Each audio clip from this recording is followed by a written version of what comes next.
जाओ यहाँ से। हम कहते हैं चले जाओ यहाँ से, दोबारा यहाँ कभी नहीं आना। Go away। बोला कैसे भाई जैसे की जगह इनका बाप के है। हमरा बाप के नाम मतलब कुछ भी कहा चंदा, लेकिन जब तू खिसियालू तो बहुत सुंदर लगेलू। लगम ना भगवान हमके फुर्सत से बनौले बाड़े। ओए होए होए होए होए होए, तहरा के फुर्सत से बनौले बाड़े। हम का इंटरनेट से डाउनलोड हो गए बनी का। डाउनलोड हो के आई बनी के। चुप रहो, तहरा से तो मुंह लागे बेकार। डाले ना। हम कहते हैं चले जाओ यहाँ से, दोबारा यहाँ कभी नहीं आना। Go away। मैं भाग जाऊंगा। बना दो वीडियो। मैं भाग जाऊंगा, ये दीवारें तोड़ के भाग जाऊंगा।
I love you.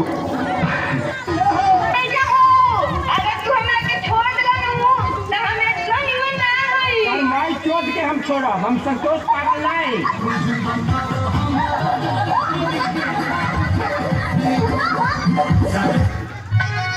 राजा हो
तोहन के इतना तेज हो तो तोहन तो मारी बहुत के साथ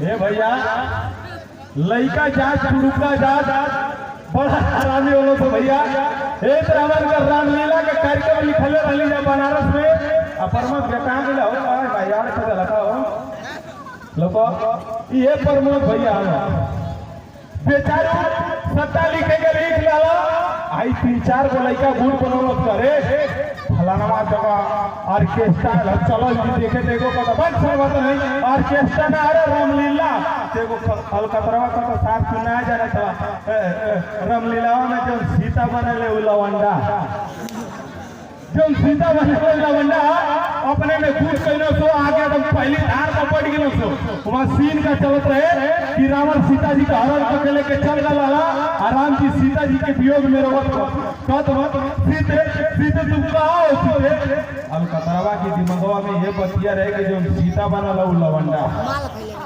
जो सीता बनला उ लवंडा उ कहत कि एक बारौरी लगाओ तो फिर राम जी कहते सीते सीते तुम कहां हो सीते अतले बीचो में जैसे खड़ा होकर कहते चुप हो सही कहता सड़ाऊ तो नहीं तू अगवा सीता सीता चिल्लात हुआ आ पतवा के पीछे सीता भकर भकर बीड़ी पिए ये भाई लवंडा तो कुछ ना बजी कहो मौसा और आपका हेलो हेलो हेलो हेलो आइए